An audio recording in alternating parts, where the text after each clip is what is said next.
Media को दूर रखा जाता है, इसकी क्या मतलब? मेरा ख्याल है आज तो वजह ये थी चंद दिन से शायद जैसा की तबीयत नासाज थी कि वो चैम्बर में छूट गए हैं। ये कोई ख़ास इस केस के लिए चैम्बर हियरिंग नहीं हुई थी। ये चैम्बर हियरिंग पिछले कुछ दिनों से चल रही है, तो एक कोइंसिडेंस है कि ये आज भी इन चैम्बर हुई, उसका केस से कोई ताल्लुक़ नहीं था। और वहाँ वकला सारे बैठे हुए थे जो गवर्नमेंट के पहले से ही चैम्बर की हियरिंग उसी तरह होती है, तो इसलिए मैं इसको कोई अहमियत नहीं देता। अच्छा सर, ये क्या थी आपकी पिटीशन की और आज अदालत की कार्रवाई क्या हुई? ये पिटीशन हमने जो फाइल की थी, दो पिटीशन थी, बल्कि एक पिटीशन तो ये थी कि इलेक्शन कमीशन ऑफ पाकिस्तान ने इमरान खान साहब को सुने बगैर और आर्टिकल 62(1)(p) की जो आइन की एक चिक है उसके तहत इलेक्शन कमीशन ऑफ पाकिस्तान ने डिस्क्वालीफाई कर दिया था। और उन्होंने कहा यह था इलेक्शन कमीशन ऑफ पाकिस्तान ने कि हम इसलिए डिस्क्वालीफाई कर रहे हैं क्योंकि इमरान खान साहब गुस्सा खाना का जो केस है उसके अंदर के खिलाफ सज़ा सुनाई दी गई है एक सेशन कोर्ट से।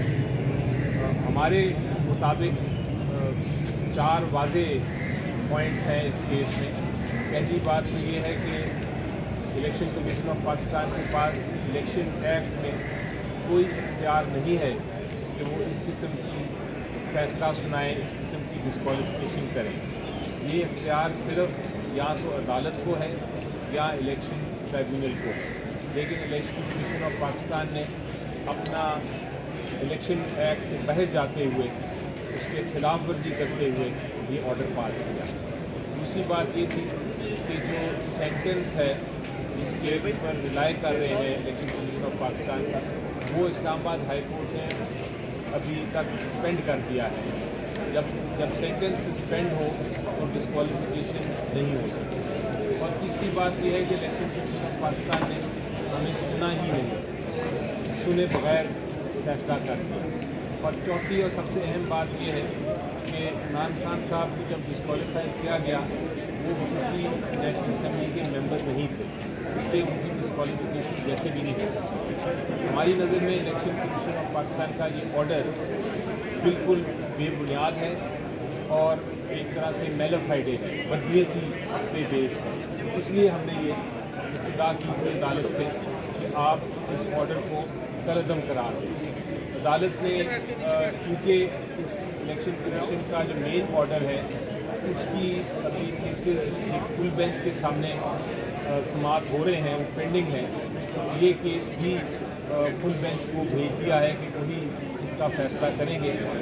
हमें यही शक था, हमें यही लगता था कि ये केस वहाँ जाना चाहिए क्योंकि वो लार्जर बेंच है, 5 मेंबर बेंच है और वो उसको सुनेगा।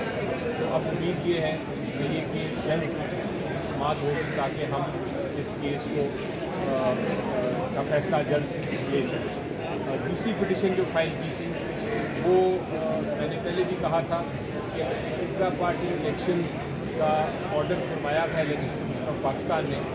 इंट्रा पार्टी इलेक्शन का जो ऑर्डर था कि आप इंट्रा पार्टी इलेक्शन कराए जाए, वो ऑर्डर गैर आईनी और गैर कानूनी था।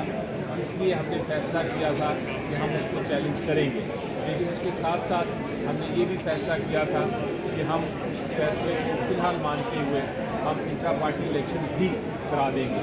इंट्रा पार्टी इलेक्शन को हमने करा दिए। अब उसकी जो दूसरी कड़ी है कि वो जो गैर आईनी ऑर्डर था, हमारा हक है कि हम उसको चैलेंज करें, तो हमने उसको चैलेंज कर दिया है और उस केस को भी फुल बेंच लार्जर बेंच के पास भेज दिया गया है समाज के लिए। तो अब लार्जर बेंच के पास 3 इलेक्शन कमीशन ऑफ पाकिस्तान के ऑर्डर जो हैं वो समाज के लिए फिक्स होंगे। एक तो ये जिसमें इमरान खान साहब को डिस्क्वालीफाई किया, एक इंट्रा पार्टी इलेक्शन का, और एक पहला जो इलेक्शन कमीशन ऑफ पाकिस्तान ने पहला फैसला किया था जिसके अंदर कोशाखाना फैसला जिसको कहते हैं उसकी समाज। 3 केसेस अब full bench Lahore high court के सामने उनकी समाज। अच्छा सर, यही दरख्वास्तें जो हैं ये इस्लामाबाद हाई कोर्ट में भी दायर की गई हैं, तो पहले भी एक एपिसोड इस तरह का होगा, ये हो क्या रहा है? ये 2 धड़े हैं तो वहाँ भी दरख्वास्तें दायर कर اور یہاں بھی PTI اسلام آباد ہائی کورٹ میں تو اس معاملے پہ میری نظر میں سے کوئی کیس نہیں دائر کی. یہ الیکشن کمیشن آف پاکستان کی نوٹیفکیشن ہے عمران خان صاحب کو ڈسکوالیفائی کرتے ہوئے. میرے علم میں نہیں ہے کہ پہلے PTI نے کوئی یا عمران خان صاحب نے کوئی فائل کیا وہ کیس وہاں. ہاں ایک کیس ضرور ہے جو کہ پہلے الیکشن کمیشن آف پاکستان کے آرڈر کے خلاف ہے, اور ایک کیس جو ہے وہ ہے جو سیشن کورٹ نے فیصلہ کیا اس کی کرمنل کیس کی اپیل وہ اسلام آباد ہائی کورٹ میں ضرور پینڈنگ ہے. لیکن یہ جو نوٹیفکیشن ہے جس کو ہم نے ادھر چیلنج کیا ہے, میرے علم میں نہیں ہے کہ اس کے خلاف کوئی کیس فائل ہوا ہے. اتنا ضرور ہے کہ مجھے کل اخبار میں خبر پڑی تھی کہ کسی ایڈوکیٹ نے از خود یہ انٹرا پارٹی الیکشن والا میٹر جو ہے اس کو ریز کیا ہے. اسلام آباد ہائی کورٹ نے پٹیشن فائل کی ہے کہ انٹرا پارٹی الیکشن کو چیلنج کیا ہے. لیکن یہ نہیں ہے مجھے کہ کوئی انٹرا پارٹی الیکشن جو ہم کہہ رہے ہیں اس آرڈر کو چیلنج کیا. اچھا علی بھائی, یہ عمران خان اہل ہو جاتے ہیں, عمران خان کو ٹکٹ پہنچائی بہت جاری چلیں گے. دیکھیں جی, ہم نے جو اپنا سیٹ اپ کیا تھا یہ آپ کا بڑا انٹرسٹنگ سوال ہے, اور اس کو میں ایکسپلین کر دیتا ہوں اس سوال کے جواب میں.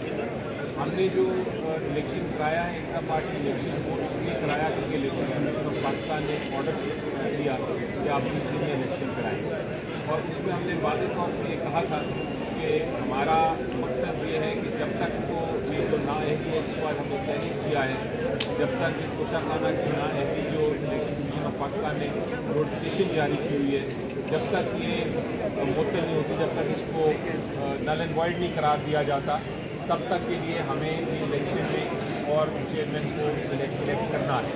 تو وہ چیئرمین ہم نے الیکٹ کر دیا. اب اگر یہ نااہلی ختم ہو جاتی ہے تو چیئرمین کا الیکشن ہو سکتا ہے دوبارہ ہو, اور عمران خان صاحب نہ صرف واپس چیئرمین کا الیکشن لڑیں بلکہ جنرل الیکشن بھی لڑ سکیں.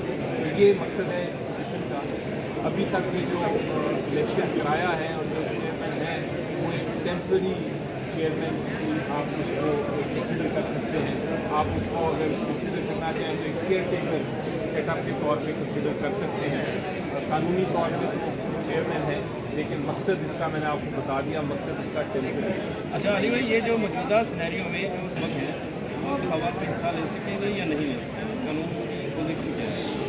دیکھیں, جہاں تک تو میری رائے ہے اس نوٹیفکیشن کے باوجود غیر آئینی ہے, آئین کے برعکس ہے, یہ وداؤٹ جوریسڈکشن نوٹیفکیشن ہے, وہ لے تو سکتے ہیں, حصہ لے سکتے ہیں الیکشن میں, اور وہ اگر ان کو روکا جائے گا کریں گے. لیکن اس کے باوجود پھر بھی ایک نوٹیفکیشن تو ہے, ایک قانونی نوٹیفکیشن تو ہے, تو اس کو چیلنج کرنا بھی ضروری ہے, اور اس لیے ہم نے یہ چیلنج کیا ہے تاکہ اس کو ہم ثابت کر سکیں کہ واقعی قانون یا انصاف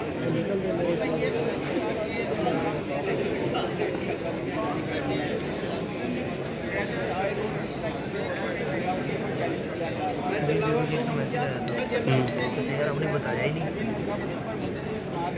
کیمرہ مین. لیکن فیصلہ بندی جو ہوتی ہے وہ انڈیویجول کینڈیڈیٹ ہے وہ چیلنج کرتا ہے, جو جس کینڈیڈیٹ کو افیکٹ کر رہی ہے وہ چینج کانسٹیٹوئنسی کی حلقہ بندی کی, وہ اس کو چیلنج کرے گا. یہ کوئی ایک جنرل اسکیم یا ایک پارٹی ایشو نہیں ہوتا, یہ کینڈیڈیٹ ایشو ہوتا ہے. ہمارے جو کینڈیڈیٹس ہیں وہ سمجھیں گے کہ کوئی ایسی حلقہ بندی کی گئی ہے جو کہ ان کے اسپیسیفک ہے یا قانون کے خلاف ہے, یا وہ جو الیکشن ایکٹ میں جو تقاضے ہیں اس کو پورا نہیں کرتی, تو پھر اس کو وہ چیلنج کرے گی. تو اس لیے یہ کوئی پارٹی اسپیسیفک ایشو نہیں ہے, یہ ایک constituency to constituency. Thank you.